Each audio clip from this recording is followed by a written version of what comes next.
Welcome to Ancient Veda Tales. Take a moment and use your imagination. Picture a vast, dense, emerald green forest, filled with the sounds of chirping birds, rushing rivers, and rustling leaves. This wild, beautiful place wasn't just a home for animals. It was also the ultimate classroom and sanctuary for some of the wisest people who ever lived. Let's dive in. Have you ever tried a staring contest with a friend? It's hard not to blink or move after just a few seconds, right? Now imagine taking that challenge to the extreme. Could you sit completely still? No scratching, no stretching for an entire year? Today, we're going to meet the incredible people from ancient history who did exactly that. Deep in those forests lived highly learned individuals, known in ancient Sanskrit as munis or tapasvis. Titles used to describe sages. If you've ever read about a wise old figure living in the woods, someone who understands the secrets of nature and the stars, that's a bit like a muni or tapasvi. But these figures were real. They believed that the best place to understand the world wasn't in a crowded city, but in the quiet of nature. So what were they searching for? They sought what was called a flash of insight or divine knowledge. Imagine sitting quietly, thinking deeply, and suddenly, an idea appears, clear and powerful, like a light turning on in your mind. That moment of insight was considered a gift from the universe.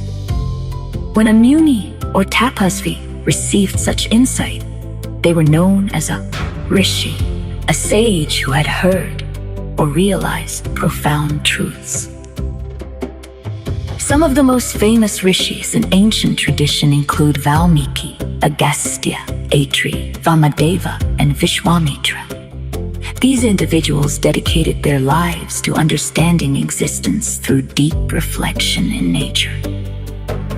And while many well-known rishis were men, there were also wise women who achieved the same level of insight. They were known as rishikas, equally respected for their knowledge and discipline. Gaining such insight wasn't easy. It required extraordinary concentration and discipline. To achieve this, sages practiced dhyana and tapasya. You can think of these as a kind of mental training, like building strength, but for the mind instead of the body. Through meditation, they trained themselves to become calm, focused, and still. Some accounts describe sages meditating for months or even years without moving. They became so still that they seemed to blend into the forest around them. Stories even tell of ants building anthills over their bodies while they remained completely absorbed in meditation. Whether literal or symbolic, these stories highlight the extraordinary level of focus and dedication they aimed for. Life in an ashrama. Not all sages lived alone. While some preferred solitude, others built vibrant forest communities known as tapavanas. You can think of an ashrama As an ancient forest school, students would come from far away to live and learn there, surrounded by nature. These communities were lively and collaborative. The rishis lived with their families and students, and everyone contributed to daily life alongside teaching. They managed household responsibilities, cared for children, and guided their disciples. It was a balanced life, part learning, part community, all deeply connected to nature. So what did students learn in these forest schools? They studied the Vedas, ancient collections of knowledge considered sacred and foundational for the sages. The Vedas weren't just text. They represented deep truths about life, nature, and the universe. These teachings covered a wide range of subjects: spirituality, ethics, ethics, human behavior, health, nature, and even cosmic order, like the movement of stars and the changing seasons. And learning wasn't done silently. The Vedas were passed down orally through chants, hymns, and poetic recitation. Students learned by listening, repeating, and singing together. Imagine your science and history lessons taught as songs around the fire in the forest. That's what learning in an ashrama was like. A thought to take with you as we wrap up. Here's something to think about. If you were a rishi living in a forest, deeply connected to nature and receiving insights about the universe, what would inspire you the most? Would it be the flowing rivers, the towering trees, or the stars lighting up the night sky? Next time you're outdoors, take a moment to notice the world around you. You might just discover something new. Welcome to This Explainer. Okay, I want you to use your imagination for a second. Picture a huge, dense, emerald green forest filled with the sounds of chirping birds, rushing rivers, and rustling leaves. This wild, beautiful place isn't just a home for animals. It was actually the ultimate classroom and home for some of the absolute wisest people to ever live. So, let's dive right into this. Have you ever played a staring contest with a friend? It's pretty hard not to blink or wiggle after just a few seconds, right? Now, I want you to imagine trying to win the ultimate staring contest. Could you sit perfectly still, completely frozen, for an entire year? I'm talking no scratching an itch, no stretching your legs. Well, today, we are going to meet the incredible people from ancient history who actually did exactly that. Meet the ancient sages. We're heading deep into those ancient forests to meet these very special, deeply learned people and find out exactly who they were. These forest dwellers were incredibly wise, and in the ancient Sanskrit language, people called them a muni or a tapasvi. You can think of these as ancient titles used to describe a sage. If you've ever read a story about a brilliant, wise old wizard living in a forest, someone who knows all the secrets of the trees and the stars, well, a muni or a tapasvi is kind of like that, but in real history.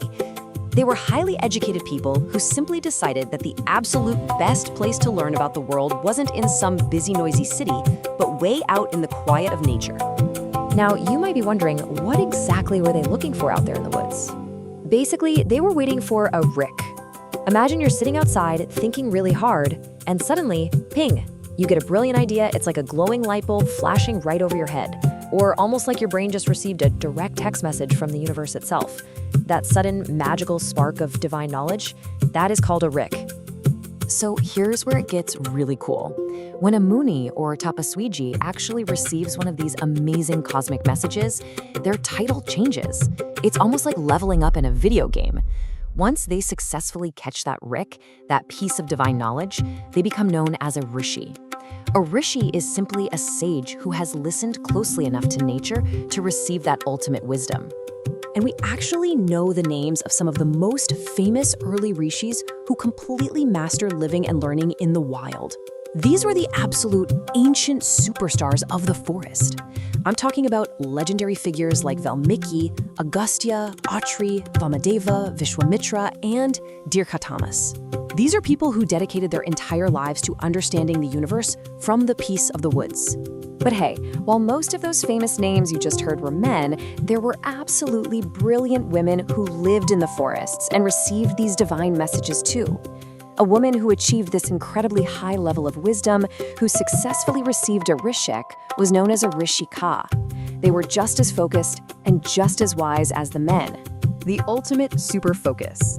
Because, let's be real, catching a cosmic text message from the universe, not exactly easy. It requires a mind-blowing ability to concentrate. To receive those messages, they had to practice what we can call super focus, using an ancient form of medication called dhyana, and an intense practice of penance known as tapasya. Think of dhyana and tapasya like a literal superhero training program. But instead of lifting heavy weights to build up their physical muscles, these sages were training their minds to be incredibly strong, completely calm, and perfectly still. Get this, the earliest rishis prayed for months and sometimes even years without moving a single muscle. They would practice their dhyana so deeply that they practically blended right in with the forest. Sometimes they sat in one place for so long, as still as a rock, that ants would walk right up to them and literally build giant anthills right over their bodies. I mean, can you even imagine being so completely focused on your own thoughts that you don't even notice a bustling city of ants moving in on your knee? Now that is true tapasya. Life in an ashrama. Now, sitting completely still and letting ants build a house on you wasn't the only thing they did. The truth is, they all had completely different personalities. While some rishis definitely preferred to live entirely alone in the wild, just enjoying total peace and quiet for their meditation, others actually loved being around people. Those who enjoyed company built lively, bustling forest communities right in the middle of the wilderness.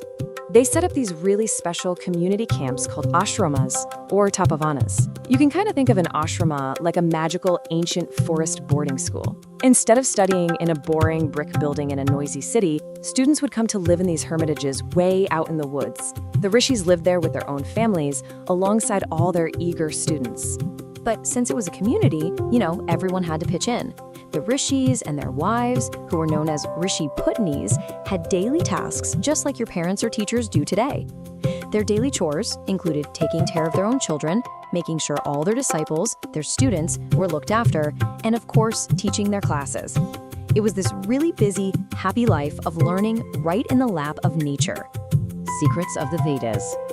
So if these ashramas were basically ancient forest schools, what exactly were the rishis teaching their students out there under the trees? Well, they taught their students the Vedas. For the rishis, the Vedas weren't just ordinary books. They were considered the ultimate, absolutely most important knowledge in the universe. Information that they believed was directly handed down by the gods. It was like all those cosmic text messages, the riks, were finally assembled into one grand curriculum. And their school lessons were massive. I mean, the core subjects of the Vedas covered literally everything.